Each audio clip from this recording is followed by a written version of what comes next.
the people are going to bounce. Even if you have the meaning of life on that page, they're going to bounce. So the UX UI is super important for keeping people on your page and having them actually read your content and get something out of it. I've always been like obsessive about that sort of thing. I call it content UX, which is a little bit different than most UX and UI is centered around the interface, menus, bubble, whatever. But when it comes to content UX, it's really about readability and skimmability. And if you can do that, then you have a huge advantage over your competitors who usually don't pay a lot of attention to that stuff, even if their content is good.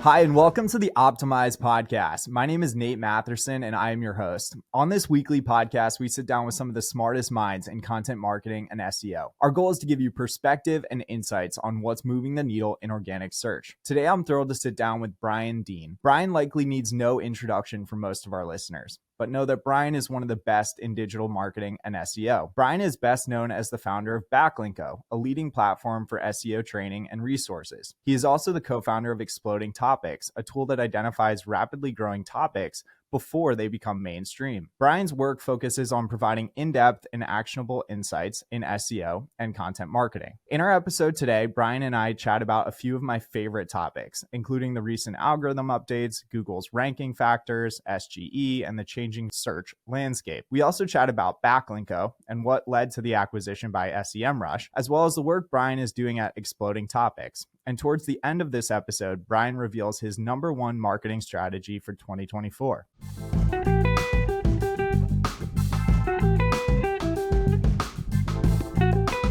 And this episode of the Optimize podcast is brought to you by Positional. If you don't know by now, my name's Nate and I'm one of the co-founders of Positional. And I'm really excited to announce that we just launched our content analytics toolset. This has very quickly become my favorite feature. It's one that I've wanted for the last 10 years, and it's really effective in identifying which pages on your site users might be having a low quality experience on. What we do is we track metrics like scroll depth, bounce rate, and time on page to score your pages, and then allow you to go deeper to see where within a piece of content, for example, which paragraph is causing people to leave, or where, for example, you might want to add a call to action within that page. This tool set is called Content Analytics. It's our newest feature. I'm stoked about it, and you should be too.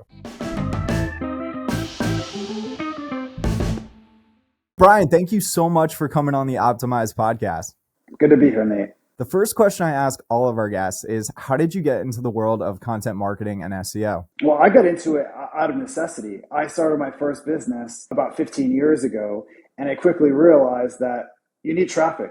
And at the time, I didn't have two pennies to rub together. So when I researched different ways to get traffic, having no idea how this whole thing worked, there was basically paid traffic, pay-per-click, and there was quote unquote free traffic, which was SEO. And I was like, that sounds perfect. And through that, it led me into this whole rabbit hole of SEO and content marketing. And at the time, Black Hat link building, which was all the rage and working really well. And through the years, I kind of discovered from getting hit by multiple updates that, White Hat SEO was the way to go long term. So I built this site for the first time using White Hat SEO in the personal finance space, and grew that super quickly. And I was like, oh, this White Hat SEO stuff is awesome. Like, let me learn more about it, see how to do PR, how to do content that people really like, and produce a site that people reference without having to do anything shady.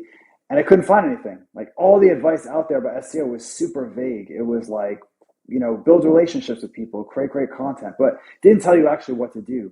And I realized there was probably other people like me out there struggling with the same problem. So I created Backlinko as sort of the blog that I wanted to read and the resource I wish existed. And that took off and sort of went from a side project, or as a side hustle, as the kids would say today, into a real business, which I eventually sold. And then, that was pretty much how I got into SEO. I loved the content that you've created at Backlinko, including your many posts on Google's ranking factors. I found them so interesting, and I found myself still referring to them very often here today in 2023. And we are going to chat about Backlinko and the eventual acquisition by SEMrush a little bit later on this episode. But first, I have to ask, there's been something like 9 or 10 algorithm updates in 2023. It's been a pretty volatile year in search. What do you make of the recent algorithm updates, including the helpful content update, the product reviews update? Are you doing anything differently, or are is there anything that has changed in your opinion? I don't pay any attention to updates. I think it's just if you're doing, I wouldn't say shady things, but if you're living on the edge, then updates are something to worry about. If you're affected by an update, even if you're not doing anything wrong, which does happen, then I would worry about an update.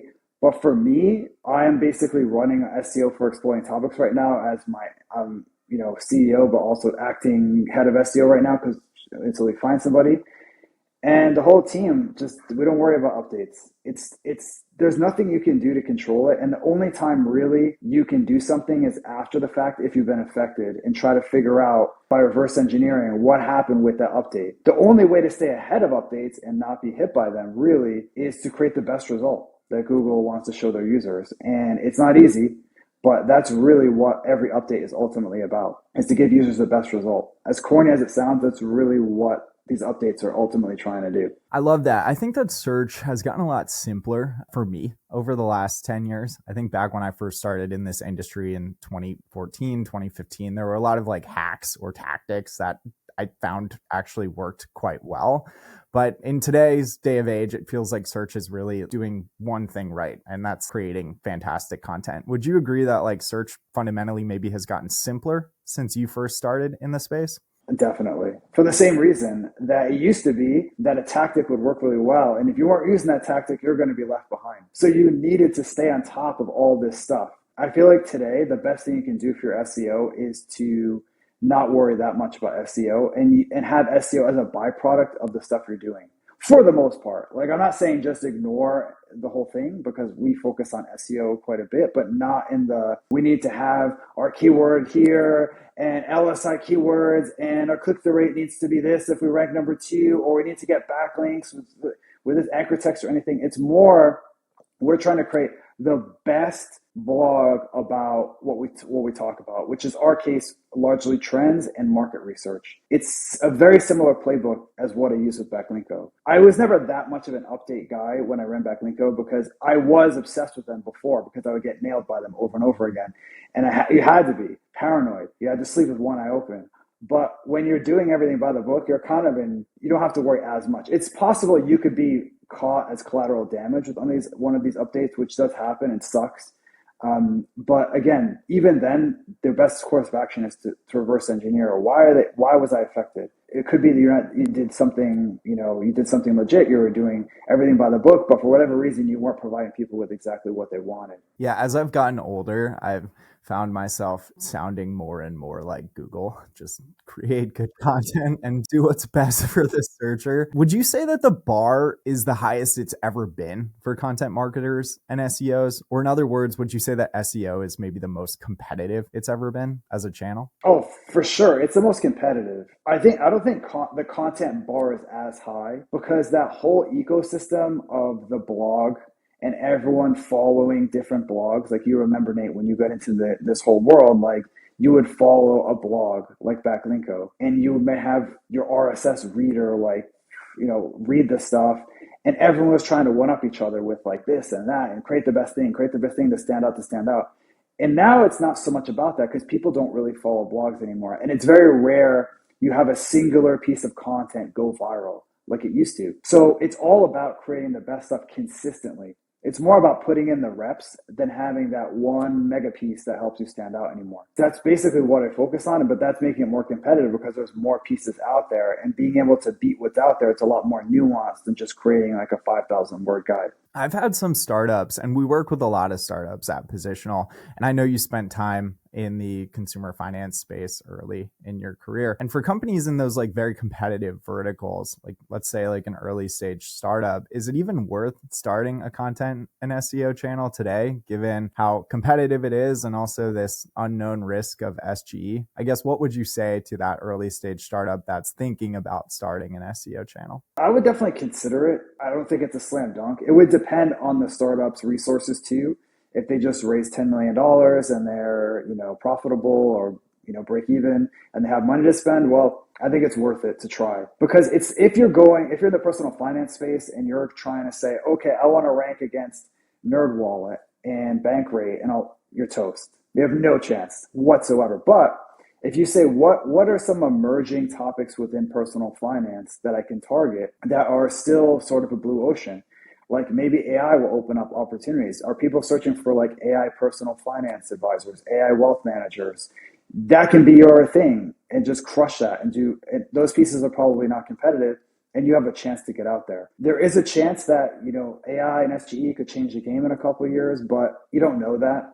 And what are the alternatives if you're in a personal finance space? Like you probably can, maybe you can do some creative stuff with like TikTok and short form video and get in front of people. Other than that, it's ads. So the number of channels you have at your disposal are pretty limited. So I would definitely consider SEO, but I wouldn't do it in the old fashioned, okay, here are my, 100 keywords that people search for. And this one has a keyword difficulty of 58, and no, you need to go like the absolute least competitive stuff you can even think of and just target that, or go super bottom of the funnel depending on what you're selling. So if you're selling some specific solution in personal finance, target everything around those. Even if only like 5 people search for them a month, you're getting in front of those 5 perfect customers. So I think there's a place for it, but yeah, I agree with you, Nate. You don't want to go all in if those are your competitors. Okay, I want to unpack a lot of that in 30 seconds. But first, I just want to say that like also the SERPs have changed quite dramatically in certain verticals over the last 5 to 10 years. I know when I spent time in the personal finance space, we competed in keywords like personal loans and car insurance. Like back, 8 or 9 years ago, it was just like us and NerdWallet and Bankrate. But today you've got sites like Forbes and CNBC and US News and like all of these parasite sites. Yeah, all of these legacy publishers now competing in these very high value competitive keyword spaces, which makes things a lot more difficult. But you mentioned SGE, and I do want to ask, at least get your opinion. What do you make of SGE? And as a follow up to that, is SEO going to be an effective channel in, let's say, 5 or 10 years from now? I'll answer the second one first. I have no idea about 5 to 10 years. It's way too long of a horizon to predict what's going to happen in 5 to 10 years, especially with AI as this wild card that could speed everything up change wise. I don't think SGE is a huge threat to SEO as we know it. And in fact, it could be beneficial for SEO. It could lead to more clicks, in fact. And I've seen this game a million times where SEO is dead because of mobile. That was a big scare back in the day. Because of the alignment of the screen, it pushed the organic search results even lower down below the fold of this mobile screen. And that was the death of SEO because you were going to be even lower than you were before. But what people didn't take into account is people would be searching more because they'd have their phones with them all the time. So it more than made up for that. And then voice search was going to be this huge threat because it would only read back the results to you and you didn't get to actually see the results. And if you rank number 3, it wouldn't read your result. As it turned out, people only use voice search for certain very niche things. What's the weather today? Blah, blah, blah, things like that. I kind of see SGE as a similar opportunity in that it will summarize the results for the most part and provide them at the top, almost like a feature snippet. And right now, according to how it looks currently, it's more or less a featured snippet at the top of the results. And if they expand it, which Google has shown a few times in mock-ups, it looks like those references are pretty high up, actually above the fold for the first time in a long time, next to the SGE generated result. Now there's fewer of them, so they only show 3 references or 4 references, let's say. So it's going to be a winner takes all thing, where if you're not in the top 3 of whatever we would call those rankings, you'd be invisible. But it shows that there's still maybe an opportunity there. Maybe you get more clicks at the end of the day. So I'm not a big doom and gloom. This thing's coming. This is going to change everything. And I don't know. The other huge question is do people want SGE? Do people want large language models producing search results? Because ChatGPT came out a year ago. I'll just put it this way. It was the fastest growing app in history, more than Instagram, Netflix, YouTube, anything. And the number of Google searches are exactly the same. The reason for that is because people find Google search valuable for certain things, for finding information, for researching stuff. If you want to accomplish things and do things and have something do tasks, ChatGPT is perfect for that. I don't know if people will be willing to sort of wait for this SGE to generate for keywords that haven't been searched for before, or if people want SGE.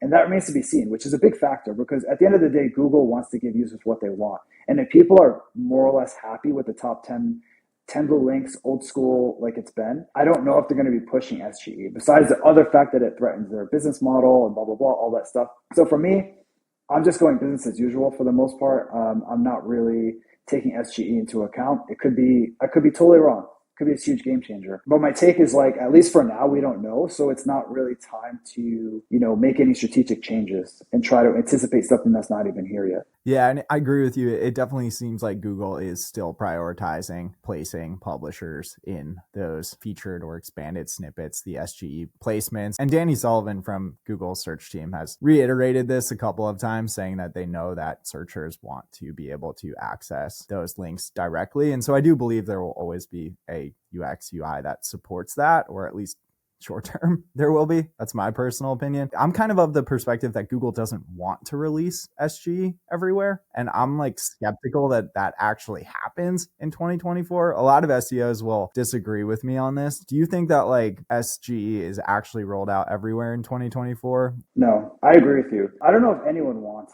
SGE. I don't know if consumers want SGE. I don't know if Google wants SGE. I think they feel obligated to do it because they didn't want to. They're a tech company, the leading tech company, right? Them and Apple. And they saw this ChatGPT come out, completely light the world on fire, and they didn't want to be left behind. And that's why they did like this huge keynote presentation after that with AI as the focus. But I just don't think their heart's in it. I agree with you, Nate. I think they're doing it out of an obligation, not because they want to. Let's assume for a second SGE does roll out everywhere. Would you say that long tail keywords become more important in that situation? I would say it's hard to say because I think what Google will be able to do is for long tail keywords, find that snippet inside of a piece, even if it's not dedicated to that long tail keyword, and pull it out and summarize it. Or 5 of them. There's 5 articles that are all about a larger topic, but they cover this sort of very niche thing inside of there. They'll be able to just pull that and summarize it. So I think it's more about authority. You want to be one of those references at the top. So that's the real game if you're trying to optimize for SGE. And if you're trying to optimize for SGE, it's basically the same as optimizing for SEO. You want to be the authority. And Google, if they're wondering who to reference for SGE, they're going to rely on the 25-year-old model that they have that's proven to work to determine who's an authority or not. And that's largely links and some other signals too. But for me, I'm not changing anything personally. Speaking of ranking factors and signals, I know that you sold Backlinko to SEMrush, and I loved, like I mentioned, the content that you published on Backlinko. In particular, I always found your ranking factors content pieces super interesting and helpful. How have the most important ranking factors changed, if at all, in the last couple of years? And I know that you've mentioned content quality is the most important ranking factor in the past. Is that still the case? Yeah, I think it's difficult because quality is a tough thing to define. There's a whole book, The Zen of Art of Motorcycle Maintenance, about the quality. But essentially, when we're talking about quality in terms of rankings and SEO, it's about giving searchers what they want. So you could have the best article in the world, like say a definitive guide to something. But if people just want like a quick answer, or if they want a case study, or if they want a video, or if they want something that's a little bit less formal, or they want something that's very actionable, then a guide's not going to fit. Even if it's amazing, it won't rank. So it's less about creating something that's like quality in the objective sense. If you just showed someone 5 articles about the keto diet and this guide is amazing, it's designed, it's written by the keto expert, they're going to all choose that one in a vacuum. But when they're searching, they're looking for a solution to their problem. So that's really the game. But the challenge there is, like I mentioned before, Nate, is the nuance of knowing, like looking at the top 10 results and being able to really break them down and say, what's missing here? What's missing here? What's missing here? And usually it's not they're lacking that wow factor. A lot of times it's a little bit more subtle. Yeah, I remember back in like 2014, 2015, when I first started in this space, we used to write like 6,000 word mega guides and try to rank like a single massive piece of content for like every keyword in that category. And it seems like Google has gotten a lot better at being able to match like more specific pieces of content to more specific keywords and search intents. And that's truly what's ranking the best in 2023, 2024. But speaking of like content quality again, I loved at Backlinko how personal a lot of your content was. Even last week, I was reading a blog post that you wrote about guest posting, and it was incredibly personal. Like you talk about your experiences guest posting, you go into like different examples that you've created and sites you've guest posted on. And I felt like I was talking to Brian when I was reading that blog post. And as SEOs, there's sometimes a stigma that we publish cookie cutter or bland content. How important is story and narrative when it comes to creating and publishing content? It's a super important way to stand out in a competitive space because especially with AI generated content, like almost by definition, it's regurgitating what's out there. It won't use the word, but like it's essentially taking the corpus of what's out there on that topic and spitting it out in a way that you asked it to with your prompt. And unfortunately, most human writers have been doing the same thing for years, like with their brains. They've just been opening 8 tabs, regurgitating what's in there and just like doing a remix of the stuff that's out there. But if you're bringing your unique perspective, you instantly stand out because no one has done that before. Even AI couldn't touch it because they don't actually go into the world and do anything. So if you have experience, gardening tomatoes, and you can include some personal anecdotes about things you learned and things you struggled with and common misconceptions you had when you started, even if that's not the whole piece, just sprinkling it in there, like using the structure that people want that matches search intent, like how to garden tomatoes, and you still use the same stuff, like the same structure you use for a generic article. But the difference is the meat, the art, the content itself, which could be some high level stuff about, best months to grow tomatoes, but also your perspective. Like once I grew tomatoes 2 weeks later than I should have, and it turned out fine, or it turned out horrible. So it makes a big difference. Like that perspective is what people want. And that's why people are searching in Google and appending Reddit to their searches, because they want that human perspective. They don't want regurgitated SEO crap. They want to hear from someone's personal perspective, and they're not getting that in the search results for the most part, so they're appending Reddit to their search. But you can do that. You can appear in Google and give people what they want by including some of that. Would you say as a result of the AI writing tools growing in popularity, there's more regurgitated SEO crap on the internet than ever before? Yeah, I think for sure it's probably increased by like 100x or something. But whether it's ranking, I don't think any more regurgitated content is ranking now than it was before because there's only 10 slots. Most of it was regurgitated to begin with. So it doesn't really change that, right? Like if you have 10 results and 9.5 on average are regurgitated, and now with AI, they're still going to have 9.5 results on average regurgitated out of 10. It's just written by AI instead of a person. So I would say in general, content was regurgitated anyway. This doesn't really change anything except for the scale, like you mentioned, Nate. So on the internet, there's just probably crazy, way more regurgitated content. But in terms of the SERPs, I don't think it's really changed that much because unfortunately, there was a lot of regurgitated stuff to begin with. So it's not like we had this utopia of amazing content and then it's been polluted by AI regurgitating stuff. It's not really how it was. It was already regurgitated. It was just regurgitated by a human instead of regurgitated with AI. I actually think that the AI writing tools are like the worst thing to happen to startups and early stage marketing teams in a long time, because I find these teams are now just spending a lot of time publishing more and more of this regurgitated crap that actually doesn't index and doesn't rank, and they're ultimately just like spinning the wheels and wasting time and not driving traffic. Do you think that like in 2 or 3 years from now, like the AI writing tools will be like more or less popular than they are today? Well, I could definitely see the bottom falling out for the same reason you said, Nate. It's like that old marketing expression, when everyone zigs, you zag, right? If everyone can push a button and create an article that's more or less the same because they're all using the similar models, then what's your competitive advantage? Because I know everyone that uses AI content, they say the same thing. Well, we edit it after. We don't just but everyone's doing that. So like, what is your advantage? What do you bring to the table? Well, I'm going the complete opposite end. I'm paying out the butt for writers right now. I'm paying more than I've ever paid for writers. And I've found that those top of the line writers are charging more and more. And the market's telling you. There's those people that'll just publish generic stuff. Then they'll learn, okay, now I need someone that actually knows what they're talking about to write this thing. And they're all seeking the same sort of small pool of 1% of writers. And they're busy and they're getting requests.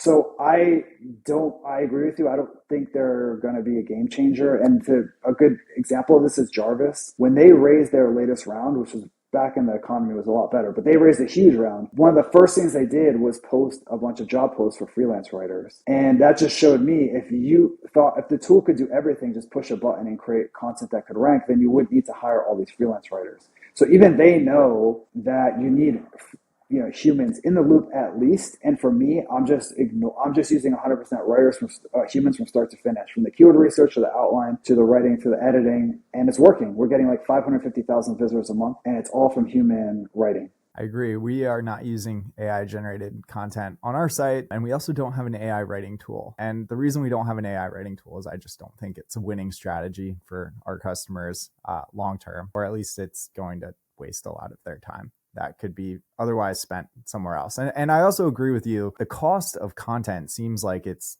the highest it's ever been. Like we've seen people joke on like Twitter and LinkedIn that like with the advent of AI writing tools, like the cost of content will go down. That has just not been the case in my experience. And it sounds like that's been the case for you as well. As far as other ranking factors and signals go, how important are backlinks in 2023, 2024? Are they still a really important ranking factor? Super important. I mean, Google would want nothing more than to move away from them because, you can buy them, you can fake them, you can spam them, you can hack sites and put your links. It's so messy to use links as a ranking signal because everyone knows their ranking signal, everyone knows how they work, and their entire marketplace is dedicated to just buying links. Or there's this whole guest posting world of just like buying, links from these huge authority sites, and it's a nightmare in a way, but it's the best system for determining whether a site's authoritative, because if you take away links, what else would you even go on? It's really difficult. Like there are other signals they use to determine authority, like brand searches and sentiment of the brand online. If you look at the quality rater guidelines that they put out, a lot of those are trying to kind of double check if their systems are working as planned. Now, they don't work the same way as a human rater would do, but it shows you what they're emphasizing. And they want reputable brands with a good reputation. And how do you do that at scale? It's links. It's a great signal. Like I said, they would love to get away from it. And they've probably been chipping away at it. Like maybe when you started, Nate, in 2014, 2015, let's say it was like 60% of the algorithm or something. Maybe now it's like 50% or 45% or something. But it's hard to go below that because there aren't any like new signals coming out that you can use that are like, oh, now we can use this instead. It's still there. It's still a good signal, and it's reliable as hell. Like I don't see them trying to move away from it because it works. I agree with you. I think backlinks are still very important. One of the things that I have observed with our websites is that backlinks at a page level haven't moved the needle as much as they used to back in the day. But I still do believe at a domain level, they're very important. Would you say that, like, in your experience, from your view, backlinks at a page level, are they maybe not as important as they used to be? That's the kind of thing I'm trying to get away from paying attention too much to with SEO. Like I'm just hoping to get good links from reputable sites that cite us, and wherever the chips fall where they may. If they go to this page, great. If they go to this page, because I kind of agree with you that it's more about your like link profile, your link ecosystem than, passing page rank from page A to page B. I think there's probably still some of that in the algorithm at like a very modified version of page rank flow going from page A to page B, but I don't think it's a big deal. And also, it's difficult to always say the impact of a link on the page level, because usually for most pages, if you just isolate that as a factor, on the front page, most of the pages will have like hundreds of links. So if you get 5, it doesn't really push you that much closer, right? So if you're going for a keyword where everyone has like 8 links and then you get 0 to 9, and you're still not ranking, that is a little curious. But in most cases, it's due to the fact that there's like hundreds of links that you need to get. So if you get 10 or 12, which is kind of a lot actually, you're not getting a whole lot closer in Google's eyes. Well, you've built at least one backlink today. Great. You'll get a backlink in the show notes. How important is UX UI when it comes to performing well in search? Super important. I mean, that is I would say almost as important as backlinks, because Google will determine whether your result is making them happy. And content is a big part of that. Like if you just have blah, blah, blah, fluff content, it's not going to do well. But if you have great content, but you're using 11 pixel size font that is gray on white background, and it's your page is stuttering as you scroll down, and your links are black colored on black font, like then or paragraphs are gigantic, the people are going to bounce. They're, even if you have the meaning of life on that page, they're going to bounce. So the UX UI is super important for keeping people on your page and having them actually read your content and get something out of it. So I've always been like obsessive about that sort of thing. I call it content UX, which is a little bit different than most UX and UI is centered around the interface, menus, bubble, whatever. But when it comes to content UX, it's really about readability and skimmability. And if you can do that, then you have a huge advantage over your competitors who usually don't pay a lot of attention to that stuff, even if their content is good. So to preface this next question, there's been some talk lately about user experience signals like bounce rate and engagement rate and time on page being important ranking factors. And some of this has come out in like the recent like Google antitrust hearings, and people have kind of latched on to now like user experience signals are an important ranking factor. I always kind of thought they were, but now there's kind of definitive evidence that they are. Are you tracking metrics like bounce rate, time on page, scroll depth? Do you see those as important factors that we should be trying to optimize for or improve? Well, before I answer, can I do a little victory lap? Because 7 or 8 years ago, I was going on and on about user experience signals and how important they were. And all these SEO experts who have never actually worked on a site in their life, they work in like, in-house agency. They're one of like 50 people on a team, but they don't actually know how to do anything. Were telling me that Google would never use user experience signals because it's too noisy and it's too easily gamed, and bounce rate is just something in Google Analytics. It's not something they would ever use. Well, as it turns out, they do use it. And like you mentioned, they were basically they literally said, we don't know, we don't understand content. Well, I think it was a direct quote from some of the slides that were shared from this antitrust issue they're dealing with. So that aside, I do think they use it because why wouldn't it? Just made logical sense that they would use it. I don't know. I don't think they use it in the sense of, this result has a bounce rate of 73%. Your bounce rate is 65%. We're going to push you up. Like, it's obviously not as simple as that. And that's why I don't look at those metrics, because they don't really take into account the whole experience that they're looking at. What they're trying to do, and this is how I look at it, they're trying to judge the SERPs as a whole, because it's easy to look at your result and say, oh, I'm like the king. I should be number one in this search result because I have the best content and mine really like when most people look at the search results, they're not looking at your result and being like, oh, this looks really good. They're looking at the ads, they're looking at the featured snippet, they're looking at the map pack, whatever it is, and the top 10 results and whatever other crazy stuff Google puts on there when it comes to SERP features. And Google is mixing and matching just to find the best result, all using AI. And they've been using AI way before large language models to do this. So it's not just about your result. It's that people, are they happy with their SERPs in general? And you're one piece of that. And you can stand out if you create something that people stick to and then they don't go back to search results. That's basically the long and short of it. Yeah. And, regardless of if Google's using a metric like bounce rate to move your page up and down, by improving a metric like bounce rate, by improving the UX and UI of your site, you might actually have a positive impact on your business or conversion and the reason that you're driving that traffic. So I think it's just an important set of metrics to keep tabs on and think about. And I'll let you take the victory lap. Yeah, thank you. It's well deserved. Backlinko. I know the site's still live. It still gets a lot of traffic. Are you still involved with Backlinko at all day to day? No, not day to day. Just in a very occasional advisory role. I guess that's how I would put it. Yeah, and you sold the site a little over a year ago, maybe a year and a half ago. What led to the sale of Backlinko? And as a follow-up, do you miss it at all? I kind of miss it sometimes, but I think I miss more of the earlier days. Part of it's probably like nostalgia, but I miss the early days of, putting out a post and then emailing it out and getting like 300 comments in a day. But I could already see the writing was on the wall that whole world was changing, that the whole blogging world was changing. So I was even seeing towards the end before I sold that like this whole thing is going to be different. Like it's not like it used to be. And so I don't really miss it because I know that if I was like to start, say I bought it back or something crazy like that, it wouldn't be like it was before anyway. It would be more of just like scaling up content really good content, but how do we scale this up? Basically, that's the goal. And SEMrush they're doing a great job with that. In terms of what led me to sell it, I mean, they just reached out to me and offered to buy it. I had Exploding Topics just starting out sort of at the time, but I already saw that had a lot of potential. I felt like I had a tiger by the tail with Exploding Topics, and I wasn't sure what to do with Backlinko. I was sort of just keeping it on autopilot at the time. So for me, it was a no-brainer to sell it. Also, to who it is, I knew they were like the best in the space, and they would take good care of it, as opposed to selling it to like private equity or something where God knows what they would do with it. There'd probably be a lot more affiliate links. Yeah, probably.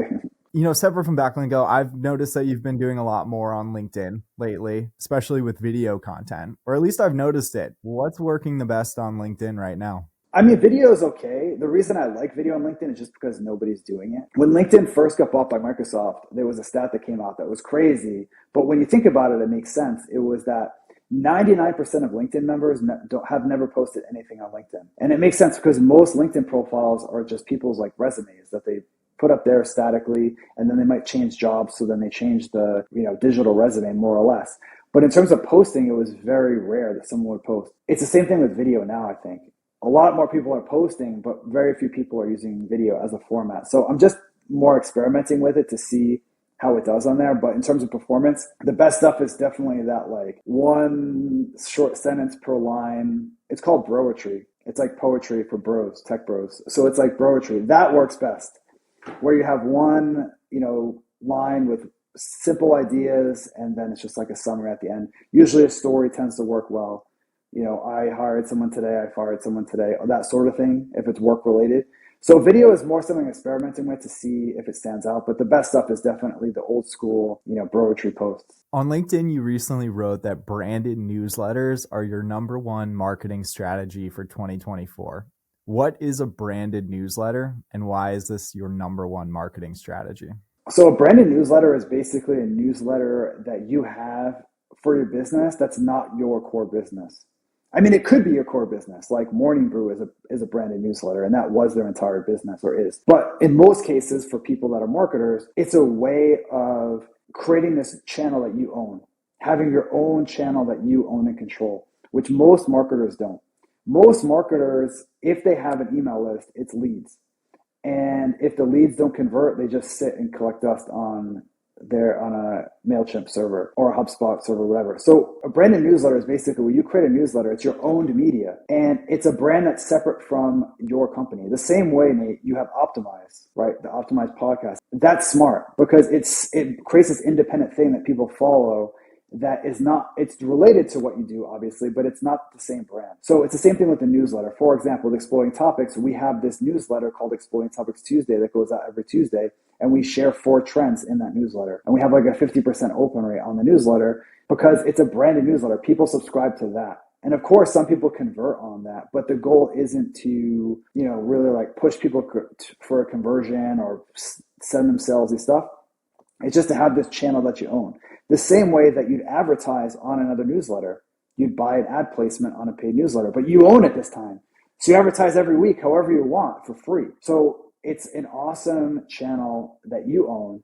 And I consider it a little bit like free retargeting, where you have these people that visit your site, you get them on an email list, and then every week you're just reminding them you exist, pushing them a little bit, not too hard, just a little bit of ad, a little ad at the end, a little ad in the beginning, and then some people will convert. Or when they're ready to go buy whatever it is you sell, like in your case, Nate, I want SEO services, like who should I go with? Am I going to go into the wild and start Googling?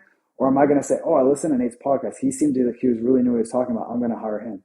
Like that's really the goal of this branded newsletter, is to keep top of mind for your target audience. And the branded part is just a separate brand from your actual company. Yeah, makes a ton of sense. And I do think we are trying to accomplish something in that direction with our Optimized podcast. We ourselves are not an agency. We are in the software business. We still do content marketers and SEOs. Oh, okay. My bad.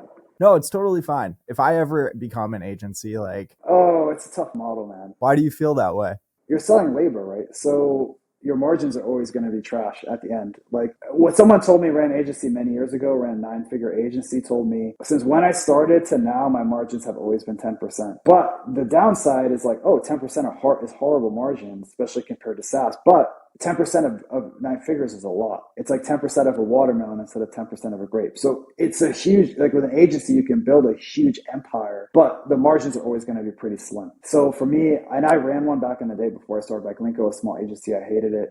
So for me, I'm all about scalable stuff. So yeah, that's kind of how I feel about agencies. It has some good and bad things. Let's just put it that way. We could do a whole podcast on that. But yeah, basically the bad part is the margins. The good part is it's easy to sell because you're giving someone what you're taking something off their hands, off their plate, and doing it for them.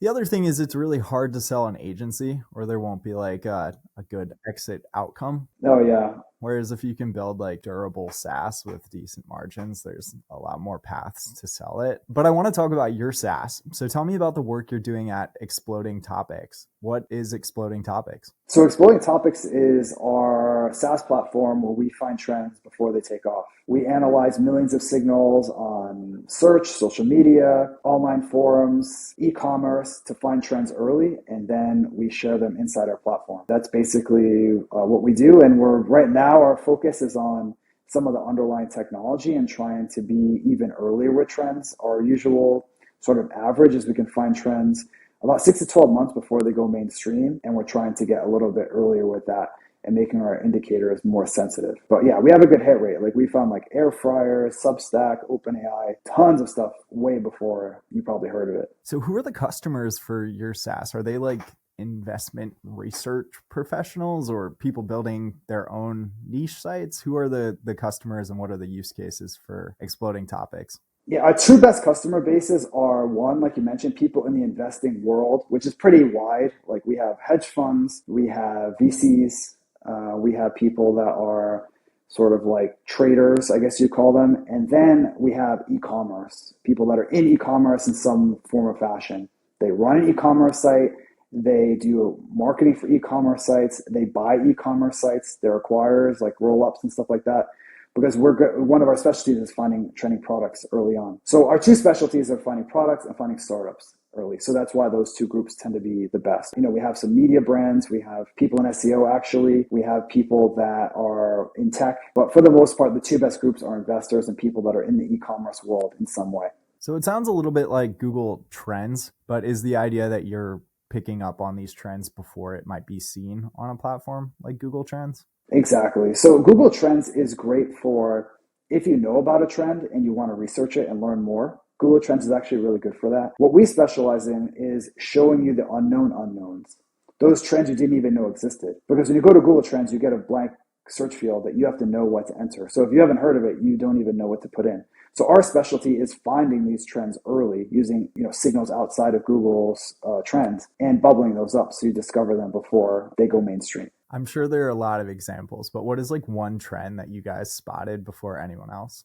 I mean, the biggest consumer trend was definitely the air fryer. Like if you look at the chart of when we discovered it and when it took off, it was like a year and a half before it took off.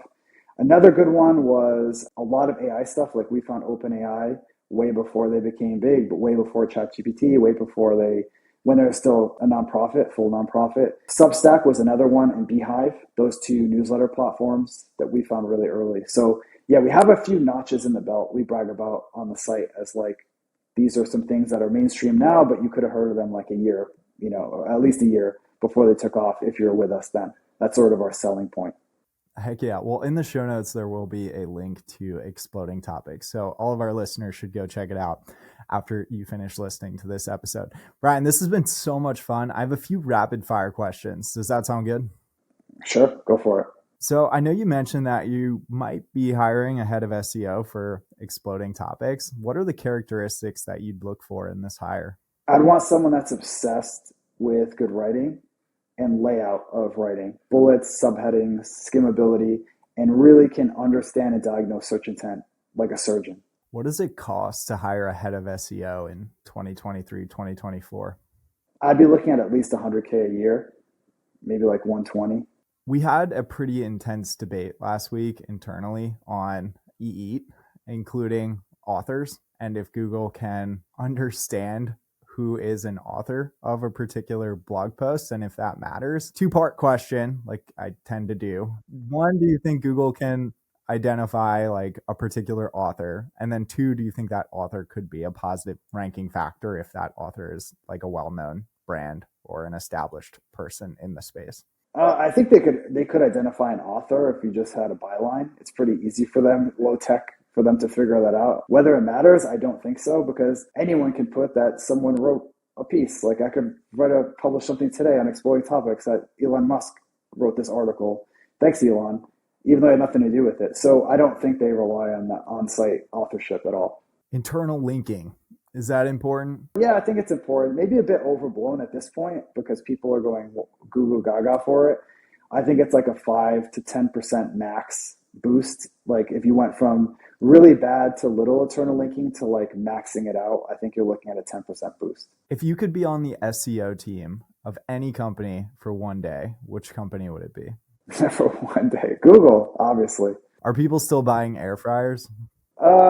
I think so. Their connected air fryers is one we found recently that has some Bluetooth stuff for whatever reason. But no, I don't. I think because it's one of those things like the Instant Pot. Once you have one, you don't really need a second one. So I think they may have peaked. Brian, thank you so much for coming on the Optimized podcast. We will include a link back to Exploding Topics in the show notes, as well as to a couple of the LinkedIn posts that I referenced on this podcast. Is there anything else you'd like to say to our listeners? Nope. Thanks for having me.